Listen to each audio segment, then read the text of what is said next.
garden, and then harvest time comes and the vegetables come on so quickly you can't use them fast enough. So what do? You can turn to the experts at the Oregon State University Center for Food Innovation for all sorts of ideas on how to keep food fresh.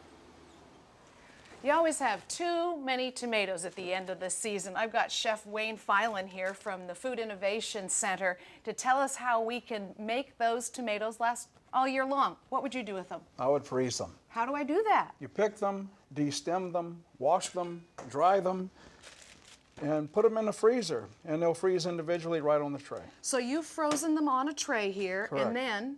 Then you take them, put them in a Ziploc bag like this. You want to take all the air out of them, put them back in your freezer, and you have individually frozen tomatoes for the rest of the year. The big pluses of that is that they're all individually frozen. I don't need an ice pick to get them apart, and they last until? Oh, they'll last until next growing season. I didn't realize how many things that you could freeze on a tray and then put in a Ziploc bag. Right.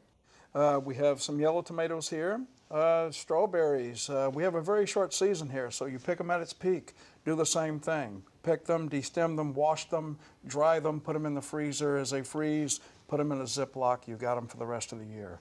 Zucchini as well. But you're going to want to cut those. You want to cut those because the frozen whole zucchini is very difficult to slice. Good point. So you want to slice them. They'll be ready for casseroles. They'll be ready for soup, stews, grapes, desserts, and sugar snap peas as well. Well, these are very expensive out of season. That's right. So you want to take very good care of them. Same thing, pick them, destem them, wash them, freeze them individually, and you have them for the rest of the year. Wouldn't that be great to have that in the middle of the winter in a soup or a stew? Okay, now since we're on greens, how would you treat greens that you want to keep longer? Well, what I do, especially basil, take the basil and you just take it right off the stem.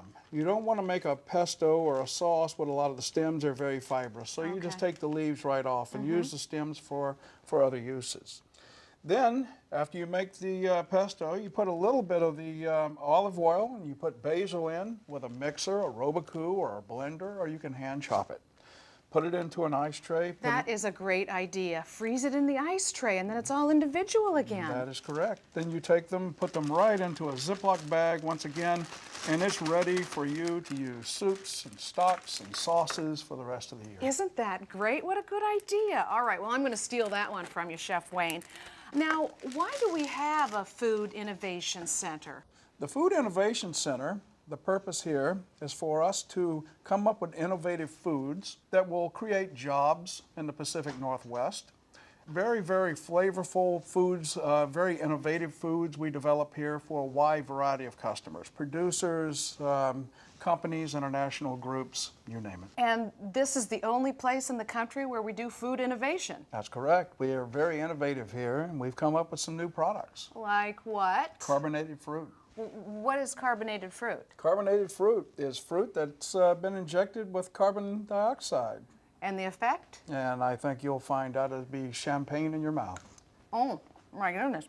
That is quite fizzy. Yes, it is. It's wonderful. And you can do it to a variety of different fruits. You'll see it everywhere. Well, Chef Wayne, thank you very much. You have given me so much food for thought here at the Food Innovation Center. I'm glad to have you here.